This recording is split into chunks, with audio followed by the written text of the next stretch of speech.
Dans l'immensité glaciale du vide spatial, au-delà des étoiles mourantes et des mondes oubliés, existe une dimension qui défie toute compréhension humaine, un océan infini d'énergie psychique brute, où les lois de la physique n'ont aucun sens, où le temps lui-même n'est qu'une illusion fugace et où les cauchemars les plus noirs de l'humanité prennent forme et substance. Les marins du vide l'appellent par 1000 noms différents, chacun chargé de terreur et de révérence. L'immatérium, l'empyrée, la mer des âmes, le royaume du chaos. Mais pour la plupart, c'est simplement le warp. Et aujourd'hui, nous allons plonger dans ces profondeurs insondables pour comprendre cette force qui définit l'univers de Warhammer 40 000. Imaginez un instant que vous vous teniez sur le pont d'un vaisseau impérial, observant à travers un hublot blindé, alors que le navire se prépare à effectuer un saut warp. L'espace devant vous commence à se déchirer comme un tissu ancien qu'on arracherait. Des couleurs qui n'ont pas de nom dans aucune langue humaine s'écoulent de la blessure béante dans la réalité. Vous sentez quelque chose, une présence qui gratte à la périphérie de votre conscience, comme des ongles invisibles qui tapent contre les parois de votre crâne. Les psychiatres du navire hurlent dans leurs cellules verrouillées. Les champs Gellar s'activent avec un bourdonnement qui fait vibrer vos os. Et puis, le vaisseau plonge. La réalité disparaît, remplacée par quelque chose d'autre, quelque chose de fondamentalement faux. Le warp n'est pas simplement une autre dimension au sens traditionnel du terme. Ce n'est pas un endroit que l'on pourrait cartographier avec des instruments conventionnels ou naviguer avec une simple boussole. C'est une dimension entièrement composée d'énergie psychique pure, un miroir déformé et cauchemardesque de l'univers matériel que nous connaissons. Chaque pensée, chaque émotion, chaque rêve et cauchemar de chaque être sensible dans la galaxie se déverse continuellement dans le warp, alimentant ces marées infinies et imprévisibles, la rage d'un guerrier mourant sur un champ de bataille lointain, le désespoir d'une mère pleurant son enfant, l'ambition dévorante d'un seigneur de guerre, l'extase d'un artiste créant son chef-d'œuvre. Tout cela, et plus encore, se mêle dans cet océan d'énergie brute pour créer des courants, des tourbillons, des tempêtes qui font rage pendant des millénaires. Mais le warp est bien plus qu'un simple réceptacle passif des émotions mortelles. C'est un royaume vivant, grouillant de conscience et d'intentions malveillantes. Les énergies psychiques qui le composent se sont condensées au fil des éons en entités conscientes, des créatures nées du chaos primordial lui-même. Certaines sont de simples prédateurs affamés, des bêtes spectrales qui chassent les âmes perdues dans l'éther. D'autres sont des êtres d'une puissance et d'une intelligence terrifiantes, des dieux nés des émotions les plus extrêmes et les plus destructrices de l'humanité, et des autres races galactiques, et tous, du plus petit démon au plus grand des dieux sombres, regardent avec envie vers l'univers matériel, cherchant constamment des failles dans la barrière qui les sépare de notre réalité, des portes à travers lesquelles ils pourraient se déverser et transformer nos mondes en extension de leur royaume infernal. Pour comprendre véritablement le warp, il faut abandonner tout ce que vous pensez savoir sur la réalité. Dans l'immatérium, il n'y a pas de haut ni de bas, pas de distance fixe entre les points. Un voyage qui devrait prendre des années peut s'accomplir en quelques jours, ou inversement, un saut court peut durer des siècles. Le temps lui-même est une chose fluide et capricieuse dans le warp. Des navires émergent parfois de leur voyage warp pour découvrir que des décennies se sont écoulées dans l'univers réel, ou pire encore, qu'ils sont arrivés avant même d'être partis, créant des paradoxes temporels qui défient toute logique. D'autres vaisseaux ne reviennent jamais du tout, perdus à jamais dans les courants tumultueux de l'immatérium, leurs équipages condamnés à errer éternellement dans un enfer de folie et de terreur. Et c'est là que réside le paradoxe terrible et central du warp. C'est l'outil le plus essentiel de l'impérium de l'humanité, la seule technologie qui permet aux flottes impériales de traverser les distances impossibles entre les étoiles et de maintenir un empire s'étendant sur 1 million de mondes. Sans le warp, l'humanité serait condamnée à rester confinée à des systèmes solaires isolés, chaque monde une île solitaire dans le vide cosmique. Mais, en même temps, le warp est la plus grande menace pour l'humanité. Un danger constant qui guette chaque vaisseau qui ose le traverser, chaque psyker qui puise dans son pouvoir, chaque monde qui se trouve trop proche d'une de ces tempêtes dévastatrices. C'est un pacte faustien inscrit dans la nature même de la réalité, le prix que l'humanité doit payer pour son empire galactique. Et ce prix se mesure en âme. Pour saisir véritablement la nature du warp, il faut d'abord comprendre qu'il ne s'agit pas d'un espace physique au sens où nous l'entendons. Imaginez plutôt un océan, sans fond ni surface, composé non pas d'eau, mais de pensées pures et d'émotions cristallisées. Dans ce royaume impossible, la matière telle que nous la connaissons n'existe pas. Il n'y a pas d'atomes, pas de molécules, pas de structure physique stable. Tout est énergie psychique, malléable et en constante mutation, réagissant aux moindres fluctuations des émotions des êtres sensibles à travers toute la galaxie.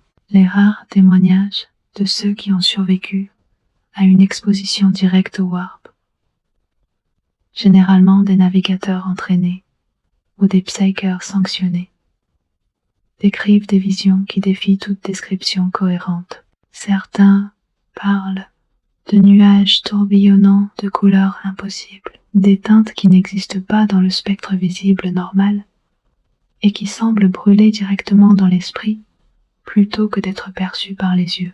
D'autres décrivent des structures cyclopéennes qui s'étendent à l'infini, des citadelles de pure folie qui changent de forme et de taille à chaque instant, construites selon des géométries non euclidiennes qui font saigner le cerveau simplement à les contempler. Des ponts qui mènent nulle part, des escaliers qui montent et descendent simultanément, des portes qui s'ouvrent sur l'intérieur de soi-même. Le warp existe comme une dimension parallèle à notre univers matériel, que les érudits impériaux appellent le matérium. Ces deux réalités sont intrinsèquement liées, comme deux faces d'une même pièce, séparées par ce qu'on pourrait décrire comme un voile ou une barrière. Dans des conditions normales, ce voile maintient les deux dimensions distinctes et séparées. Mais ce n'est pas un mur solide et immuable, c'est plutôt comme une membrane organique, élastique et perméable, qui peut être étirée, affaiblie et dans les cas les plus extrêmes, déchirée complètement. Chaque acte psychique, chaque utilisation de pouvoir par un psychère, chaque forte émotion collective exerce une pression sur cette barrière, la rendant plus mince et plus vulnérable. Ce qui rend le warp particulièrement terrifiant, c'est qu'il est façonné par les pensées et les émotions des êtres vivants. Ce n'est pas une création consciente ou délibérée, mais plutôt un processus automatique et inévitable. Depuis l'aube de la vie sensible dans la galaxie, des milliards d'années avant l'humanité, les pensées et les sentiments des créatures intelligentes se sont déversés dans le warp comme une rivière sans fin. Au début, quand la vie sensible était rare et primitive, le warp était relativement calme. Un océan de potentiel inexploité. Mais au fur et à mesure que les races galactiques se sont multipliées et ont évolué, que leurs civilisations ont prospéré et que leurs émotions sont devenues plus complexes et plus intenses, le warp a changé. La guerre a créé des courants de rage et de violence. La maladie et la mort ont engendré des tourbillons de désespoir et de décomposition. L'ambition et la tromperie ont tissé des fils de changement et de manipulation. Le plaisir et l'excès ont formé des vortex d'extase et de douleur. Au fil du temps, ces courants émotionnels sont devenus si puissants et si concentrés qu'ils ont commencé à développer une forme de conscience propre. Des entités sont nées de ces accumulations d'énergie psychique. Des créatures qui n'avaient jamais connu la vie dans l'univers matériel, mais qui existaient néanmoins, se nourrissant des émotions qui les avaient créées et cherchant toujours plus de cette même énergie pour se sustenter. Dans le warp, la causalité elle-même devient une notion fluide et discutable. Les événements peuvent se produire à l'envers, les effets précédant leur cause. Une bataille qui n'aura lieu que dans 1000 ans peut déjà avoir laissé son empreinte psychique dans le warp. Un héros, mort depuis des millénaires, peut encore combattre éternellement dans les échos temporels de l'immatérium.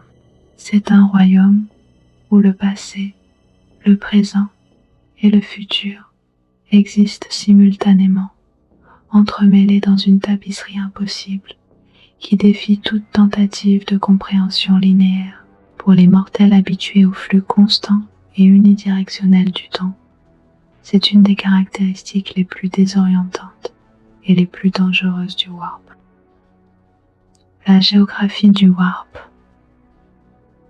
Si l'on peut utiliser ce terme pour quelque chose qui n'a pas de forme fixe, est en constante évolution. Ce qui pourrait ressembler à un courant calme et navigable, un jour peut devenir une tempête dévastatrice. Le lendemain, des îlots de stabilité relative existent, mais même ceux-ci peuvent disparaître sans avertissement, engloutis par les marées changeantes de l'immatérium.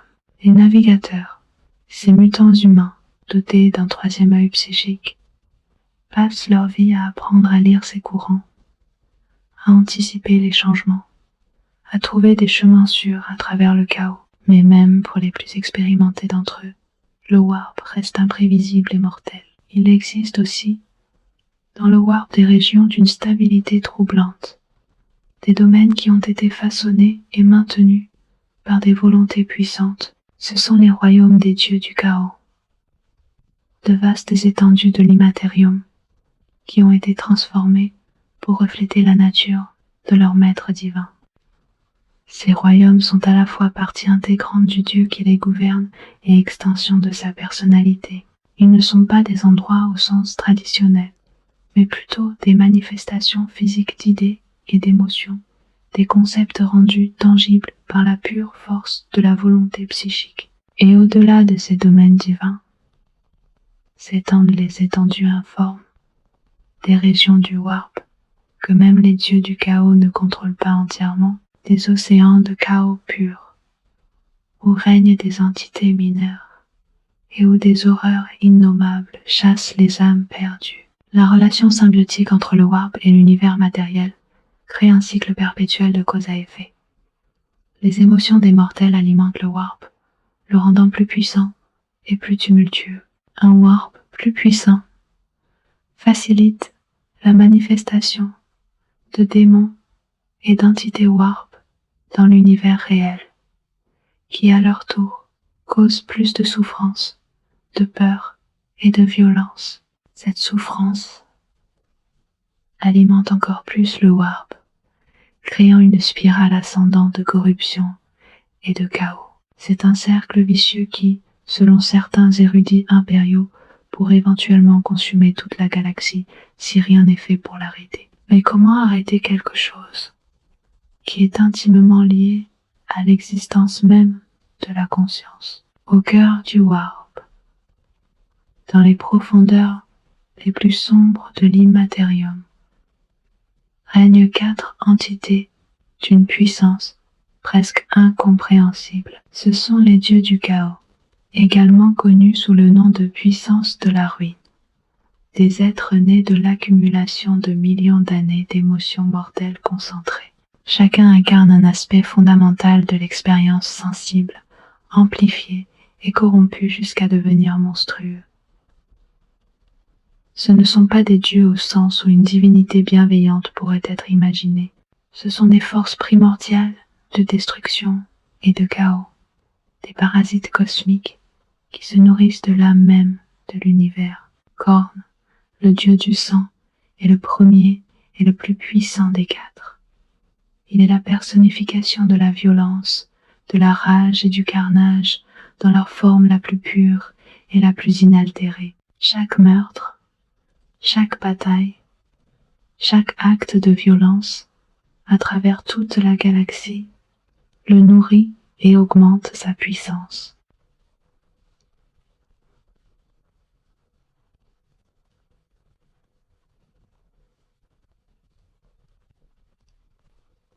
Son royaume dans le Warp est une forteresse colossale de laiton et d'os, un palais de guerre construit sur des fondations de crânes innombrables. Des rivières de sang coulent à travers ces salles infinies, et les cris de guerre résonnent éternellement dans son atmosphère empoisonnée. Khorne lui-même est représenté comme une figure massive et musculeuse, assise sur un trône fait des crânes de ses ennemis vaincus, brandissant une immense épée qui dégouline de sang frais.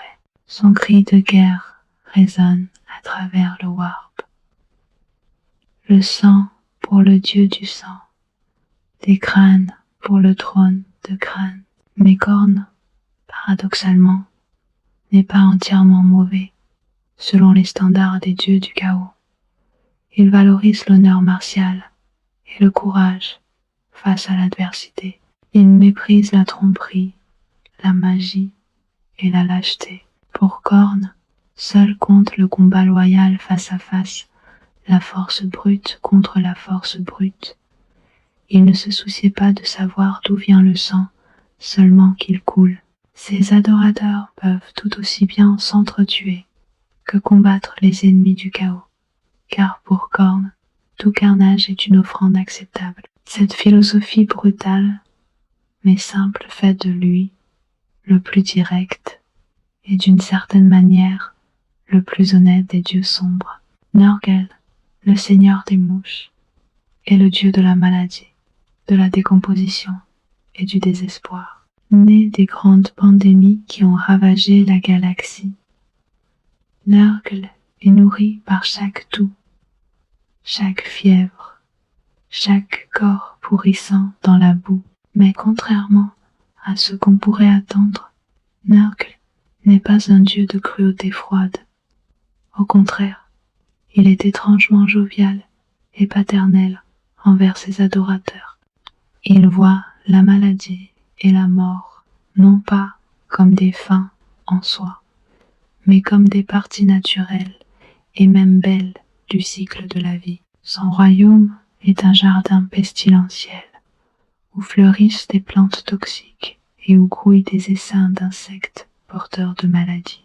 Des marécages de puits verdâtres et des forêts de chair en décomposition s'étendent à perte de vue. Nurgle lui-même est décrit comme une masse énorme et boursouflée.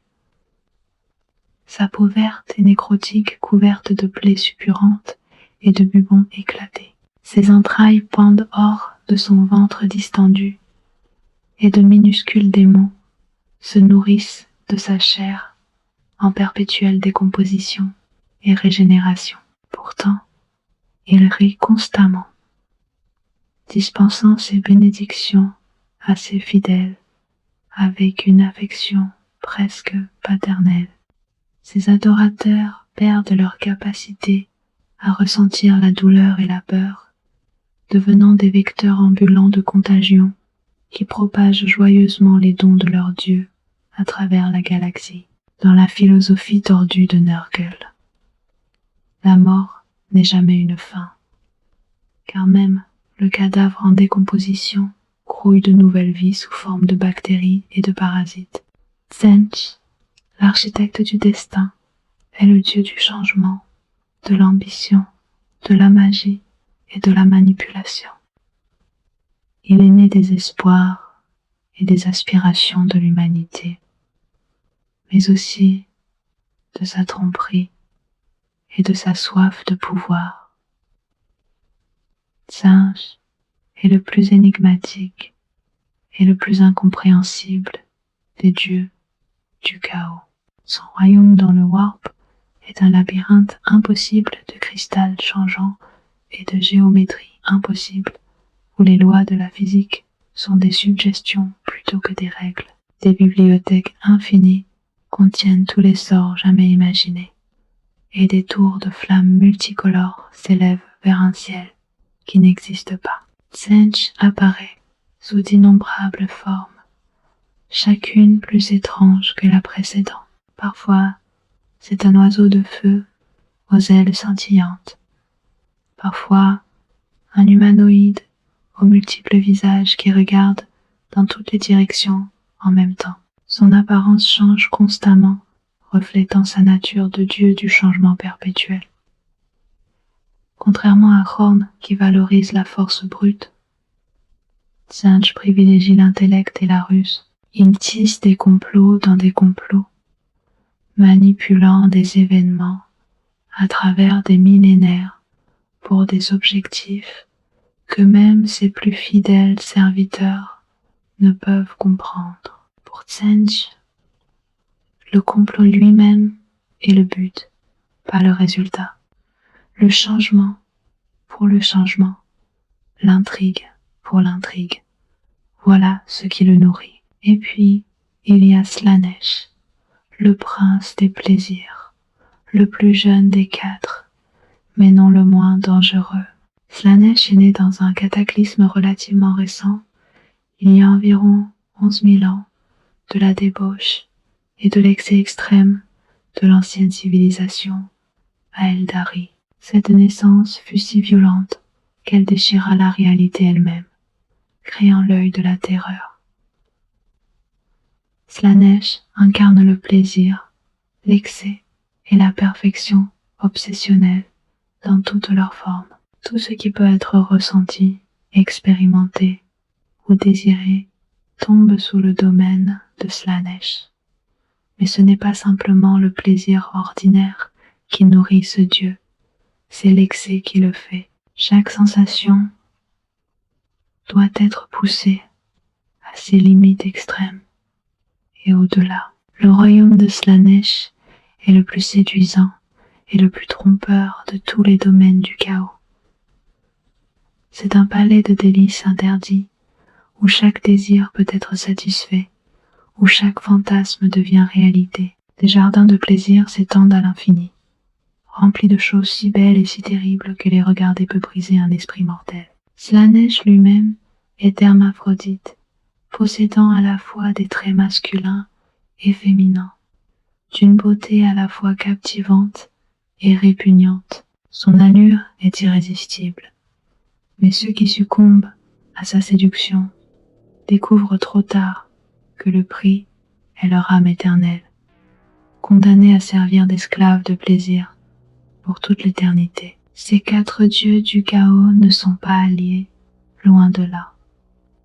Ils sont enfermés dans une lutte éternelle qu'ils appellent le grand jeu, une compétition sans fin pour la suprématie dans le Warp. Khorne et Slaanesh se détestent particulièrement, le premier voyant le second comme faible et efféminé, tandis que Slaanesh considère Khorne comme brutal et sans raffinement. Tzeentch et Nurgle sont également ennemis jurés, l'un représentant le changement constant et l'autre la stagnation éternelle.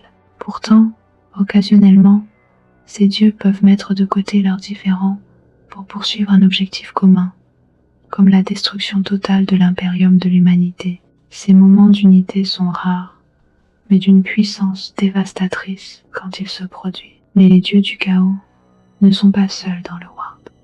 Ils ont créé des serviteurs innombrables à partir de leur propre essence, des entités que les mortels appellent démons. Ces créatures sont des extensions de leur maître divin, des fragments de leur pouvoir, donnés forme et conscience. Les démons de cornes sont des guerriers assoiffés de sang, des bêtes musclées, armées de haches et d'épées, qui hurlent leur soif de carnage. Les démons de Nurgle sont des choses boursouflées et putrides qui propagent la maladie partout où elles vont. Les démons de Tsench sont des entités changeantes de flammes et de magie qui manipulent la réalité à leur guise. Et les démons de Slaanesh sont des séducteurs parfaits qui promettent des plaisirs indicibles tout en réclamant des âmes en échange. Au-delà des démons des dieux du chaos, le warp grouille d'autres entités. Il y a les asserviseurs, d'anciens prédateurs psychiques, qui ont presque détruit toute vie sensible dans la galaxie il y a des millions d'années. Il y a les psychnuens, des créatures ressemblant à des guêpes géantes qui pondent leurs œufs dans les cerveaux des psychères. Il y a les spectres astraux et les vampires, et 1000 autres horreurs innommées qui rôdent dans les profondeurs de l'immatérium. Certaines sont de simples bêtes affamées, guidées par l'instinct. D'autres possèdent une intelligence rusée et malveillante. Toutes sont dangereuses, toutes sont mortelles, et toutes attendent leur chance de se glisser dans l'univers matériel et de se repaître des âmes des mortels.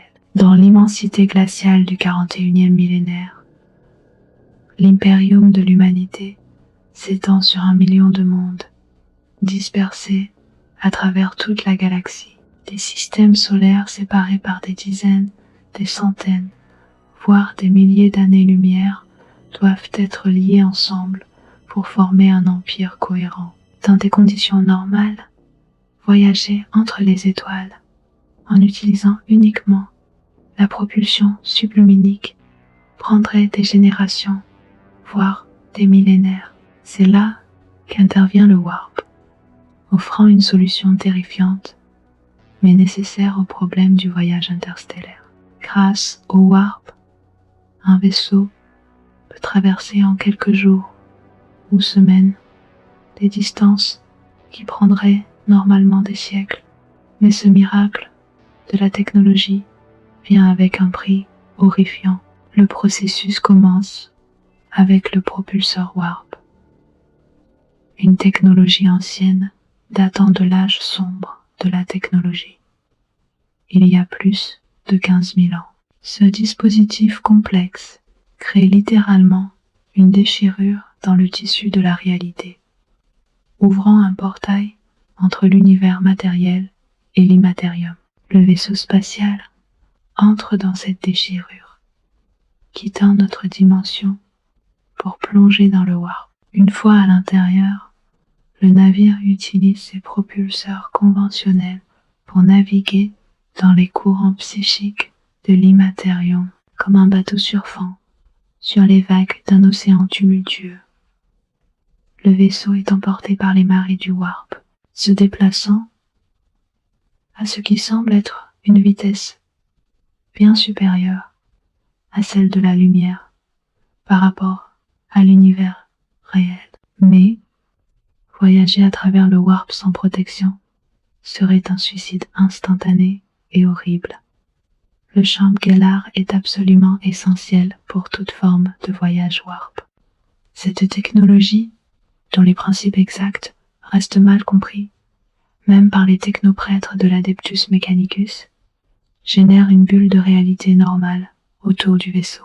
C'est littéralement une poche de l'univers matériel projetée dans le warp, maintenant les lois de la physique à l'intérieur du champ pendant que le chaos règne à l'extérieur. Sans un champ Gellar fonctionnel, l'équipage serait immédiatement exposé à l'environnement hostile du warp. Les démons se déverseraient à travers les couloirs possédant l'équipage, les transformant en monstres hurlants, ou simplement les déchirant en morceaux pour se repaître de leurs âmes. Les histoires de défaillance de Shangri-La sont parmi les plus terrifiantes de tout l'Imperium. Des vaisseaux émergent du warp complètement vides, leurs équipages ayant disparu sans laisser de traces, sauf peut-être des griffures sanglantes sur les murs et des messages insensés griffonnés avec du sang. D'autres navires réapparaissent avec leurs équipages, transformés en abominations mutées, ni vivants ni morts, suppliant d'être tués. Il y a même des cas de vaisseaux qui sont revenus infestés par des démons, des chevaux de Troie cosmiques transportant l'horreur directement au cœur de l'Imperium. C'est pourquoi le maintien du Shangri-La est la priorité absolue pendant tout voyage warp. Et pourquoi les technoprêtres responsables de ces systèmes sont parmi les membres les plus vénérés de l'équipage. Mais même avec un Shangri-La parfaitement fonctionnel, naviguer à travers le warp reste un défi monumental. C'est là qu'interviennent les navigateurs, peut-être les êtres humains les plus vitaux et les plus précieux de tout l'Imperium. Les navigateurs sont des mutants humains, membres d'anciennes familles nobles qui remontent à l'âge sombre de la technologie. Leur mutation la plus distinctive est leur troisième œil, généralement caché sous un bandeau ou tatouage situé au centre de leur front. Ce troisième œil leur permet de percevoir directement le warp sans devenir immédiatement fou, une capacité absolument unique dans l'humanité normale. Lorsqu'un navigateur ouvre son troisième œil pendant un voyage warp, il perçoit l'immatérium de manière directe et non filtrée.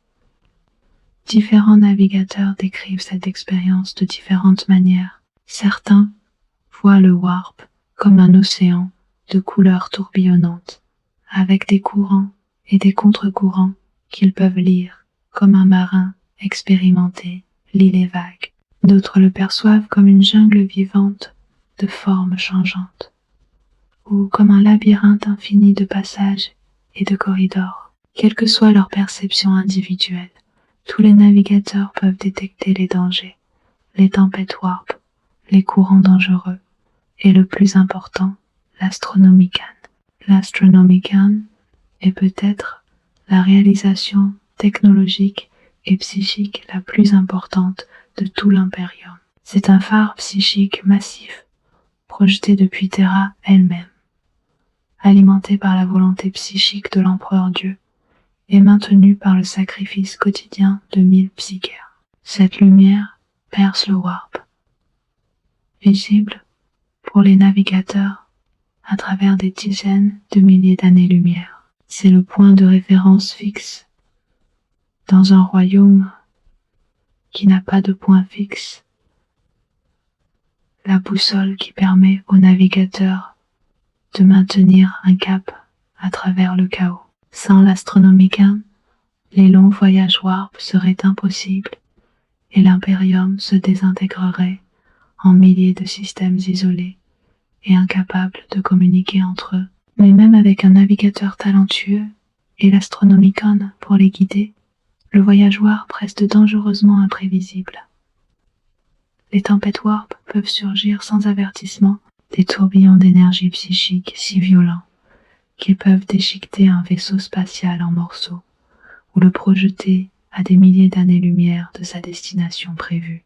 Certaines tempêtes warp peuvent durer des jours, d'autres des siècles, isolant complètement des régions entières de l'espace du reste de la galaxie. Pendant l'âge de la discorde, d'immenses tempêtes warp ont fait rage pendant 5000 ans, rendant tout voyage interstellaire impossible et plongeant l'humanité dans un âge sombre de violence et d'isolement. Les distorsions temporelles sont un autre danger constant du voyage warp. Parce que le temps n'existe pas de manière linéaire dans l'immatérium, la durée d'un voyage warp est presque impossible à prédire avec précision.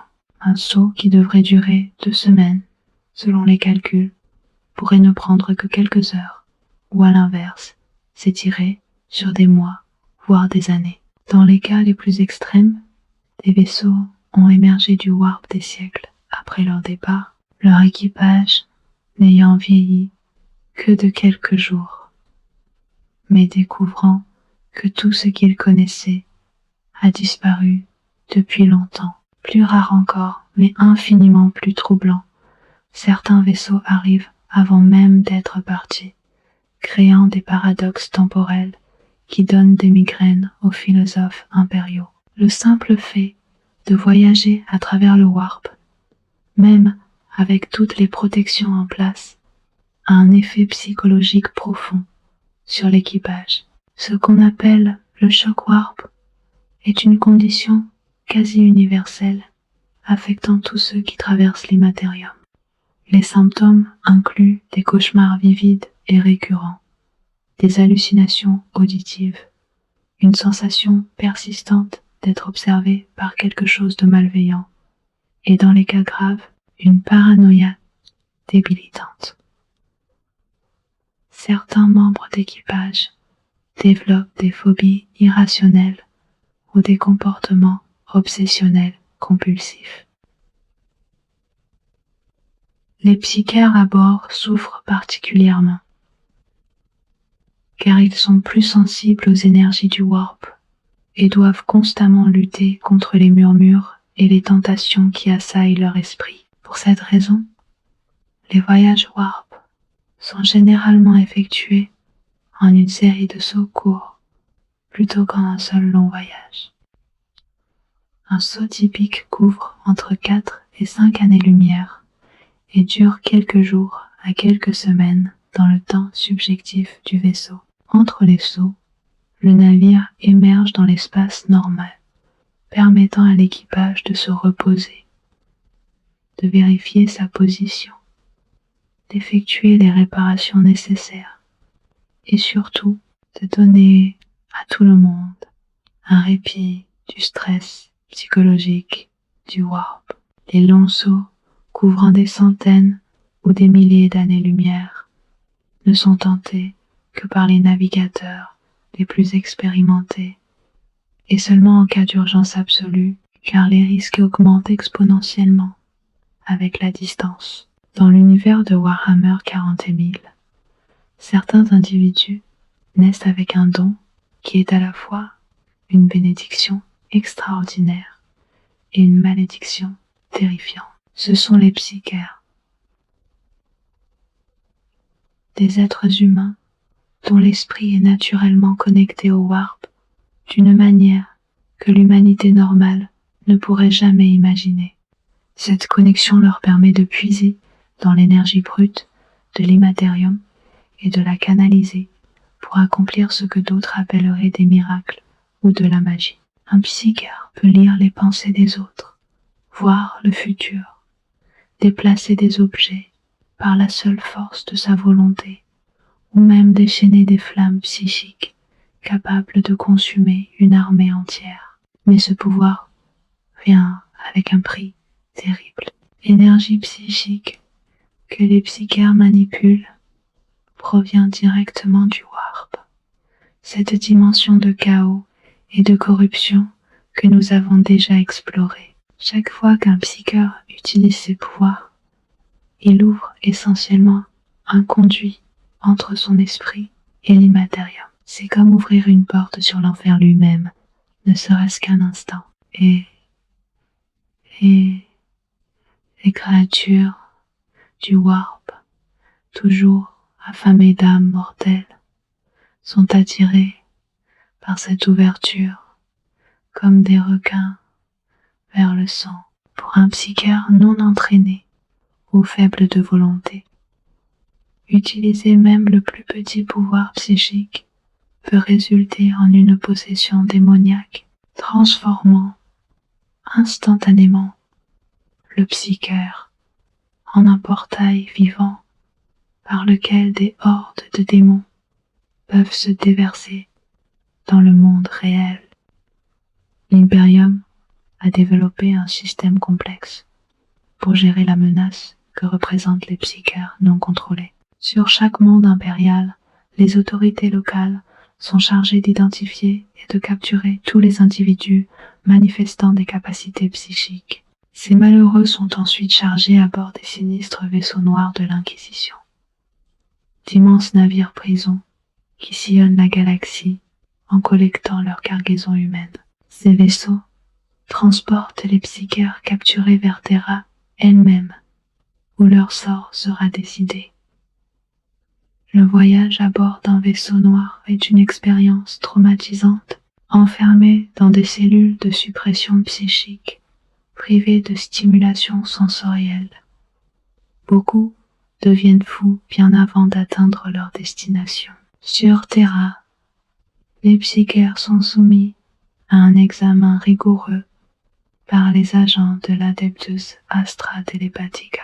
Les plus forts et les plus disciplinés sont sélectionnés pour l'entraînement, où on leur apprend à contrôler leur pouvoir et à résister aux tentations du warp.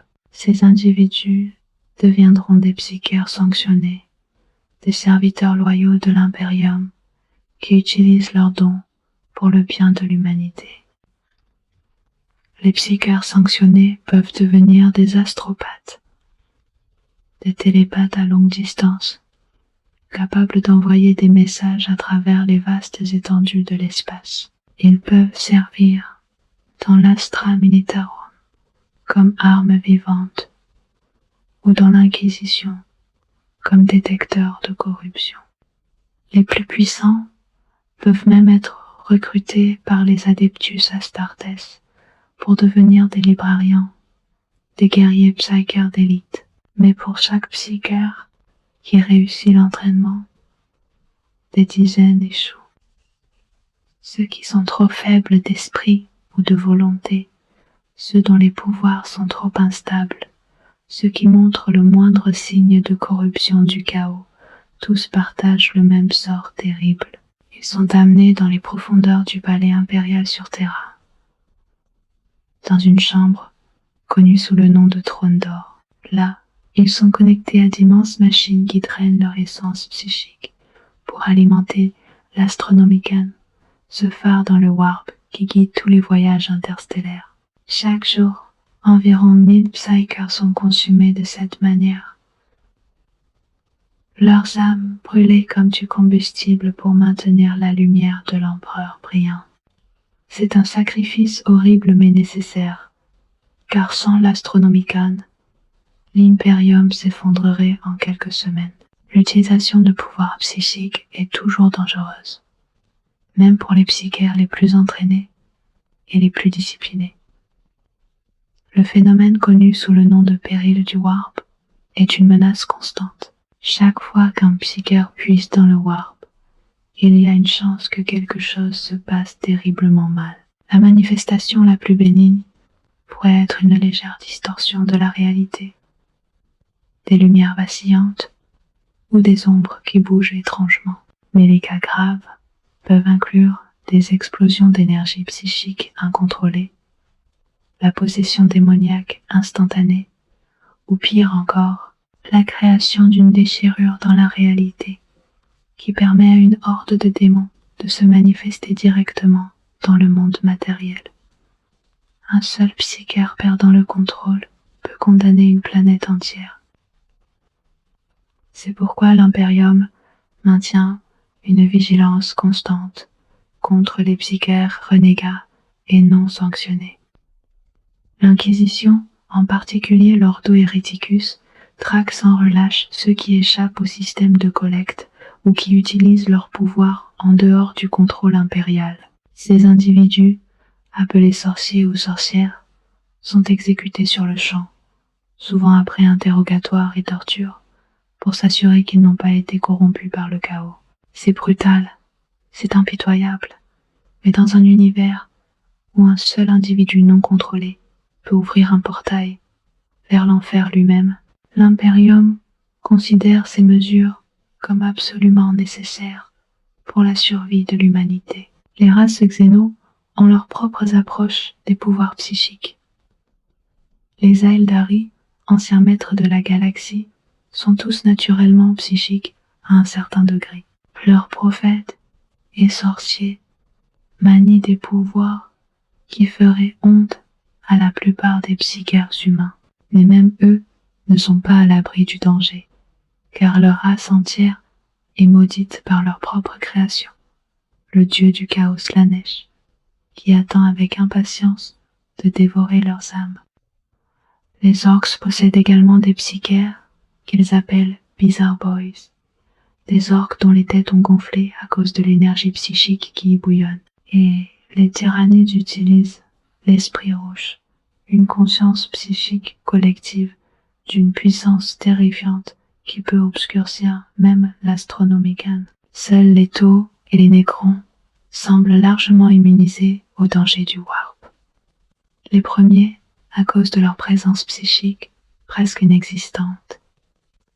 Les seconds parce qu'ils n'ont plus d'âme depuis longtemps. Il existe dans la galaxie des endroits où le voile entre l'univers matériel et le warp ne se contente pas de s'amincir. Il se déchire complètement. Ce sont les déchirures warp. Des plaies béantes dans la réalité elle-même, où les deux dimensions se chevauchent et fusionnent.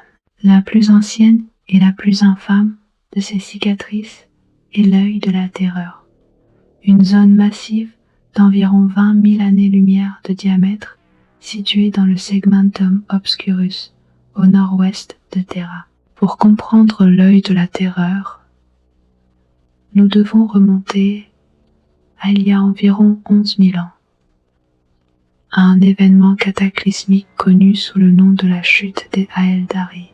Les Aeldari, ou Eldars comme les humains les appellent, étaient autrefois les maîtres incontestés de la galaxie. Leur empire s'étendait à travers les étoiles, et leur technologie et leur capacité psychique dépassaient de loin tout ce que l'humanité pourrait jamais espérer atteindre. Mais la prospérité et le pouvoir sans limite ont conduit à la décadence. Pendant des millénaires, la société Aeldari a sombré de plus en plus profondément dans l'hédonisme et l'excès. Leurs désirs et leurs plaisirs sont devenus de plus en plus extrêmes, de plus en plus pervers. Et dans le warp, toutes ces émotions, tous ces actes d'excès et de débauche s'accumulaient, formant un tourbillon psychique de taille et de puissance croissante. Finalement, ce tourbillon a atteint une masse critique. L'énergie psychique concentrée a pris conscience d'elle-même et le dieu du chaos Slanesh est né. Cette naissance fut si violente, si cataclysmiquement puissante, qu'elle a littéralement déchiré un trou dans le tissu de la réalité. Le choc psychique a tué instantanément presque tous les Aeldari de l'univers. Leurs âmes aspiraient dans le warp pour nourrir le nouveau-né affamé. Les mondes cœurs de l'empire Aeldari, des planètes entières de civilisation et de culture, ont été engloutis par la déchirure béante. Aujourd'hui, ces mondes existent dans un état d'existence tordu. Des planètes démoniaques où le warp et la réalité se mêlent de manière cauchemardesque. L'œil de la terreur n'est pas simplement un danger pour la navigation. C'est un enfer littéral, un royaume où les dieux du chaos et leurs serviteurs démoniaques règnent sans opposition.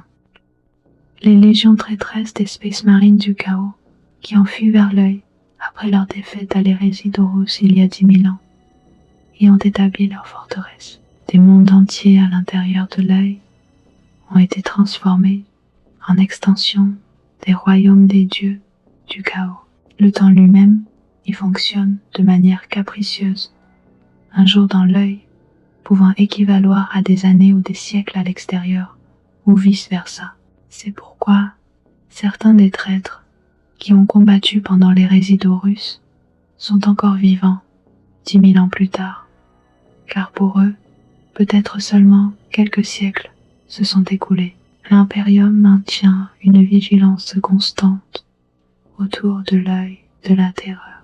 La région connue sous le nom de Porte Cadienne avec le monde fortifié de Cadia à son cœur, a longtemps servi de rempart principal contre les invasions du chaos venant de l'œil pendant 10 000 ans. Cadia a tenu bon, repoussant 13 croisades noires majeures lancées par les forces du chaos. Mais cette longue vigile s'est terminée en catastrophe à la fin du 41e millénaire, lors de la 13e croisade noire. Abaddon le spoliateur, maître de guerre du chaos et commandant des légions traîtresses, a lancé son assaut final contre Cadia.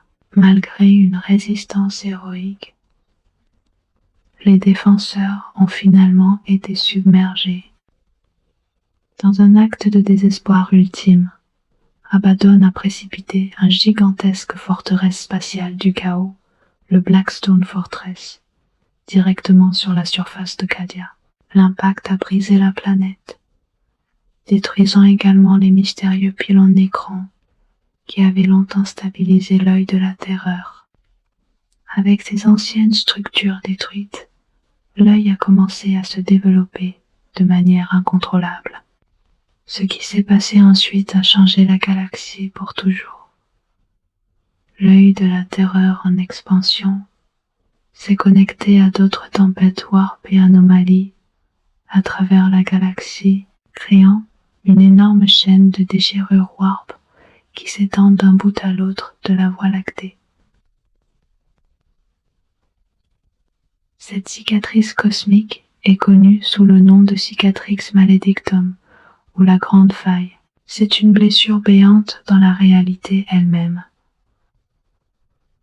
s'étirant sur des dizaines de milliers d'années-lumière, divisant effectivement la galaxie en deux moitiés. Les effets de la Grande Faille ont été immédiats et dévastateurs.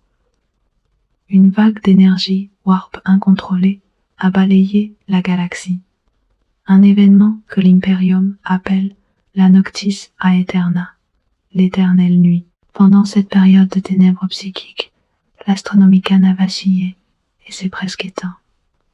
Le voyage warp est devenu extrêmement dangereux, voire impossible dans de nombreuses régions. Des tempêtes warp ont éclaté partout, et des hordes de démons se sont déversés dans le monde matériel à travers d'innombrables déchirures nouvellement formées. Des mondes entiers ont été perdus, soit engloutis par le warp, soit conquis par les forces du chaos, soit simplement isolés de tout contact avec le reste de l'Imperium. La galaxie a été divisée en deux régions distinctes. Du côté de Terra, l'Imperium Sanctus, le Saint Imperium, où la lumière de l'Astronomican peut encore être perçue et où une certaine forme d'ordre peut être maintenue. Mais de l'autre côté de la Grande Faille se trouve l'Imperium Nihilus, l'Imperium sombre. Dans cette moitié de la galaxie, la lumière de l'Astronomican est à peine perceptible ou complètement obscurcie. Le voyage warp y est exponentiellement plus dangereux et les invasions démoniaques sont constantes. Des milliards de mondes impériaux se retrouvent coupés de Terra, laissés à se défendre seuls contre des horreurs indicibles. La Grande Faille a également eu des effets bizarres sur le temps et l'espace. Dans certaines régions, des siècles semblent s'être écoulés en quelques jours. Dans d'autres, le temps s'est presque arrêté. Des flottes entières ont disparu, seulement pour réapparaître des années plus tard, avec leurs équipages convaincus que seulement quelques heures se sont écoulées. La simple géographie de la galaxie est devenue incertaine, avec certains systèmes stellaires apparaissant et disparaissant, ou se retrouvant soudainement dans des endroits complètement différents de là où ils étaient censés être. Face à cette catastrophe sans précédent, l'Imperium a répondu avec ce qui pourrait être son dernier grand effort. Le primarque Roboute Guilliman, ressuscité après 10 000 ans de stase, a lancé la croisade Indomitus, Une campagne militaire massive visant à libérer autant de mondes impériaux que possible et à établir des routes stables à travers la Grande Faille. Cette croisade, composée de millions de soldats et de milliers de vaisseaux, y compris des flottes entières du nouveau type de Space Marines, les Primaris, a remporté des victoires importantes. Des passages à travers la Grande Faille ont été découverts et fortifiés, permettant un contact limité entre les deux moitiés de l'Imperium. Mais malgré ces succès, la situation reste désespérée. La Grande Faille continue de croître lentement, mais inexorablement. De nouvelles déchirures warp s'ouvrent régulièrement. Les forces du chaos, renforcées par le pouvoir déchaîné du warp, lancent des attaques d'une ampleur et d'une férocité jamais vues auparavant.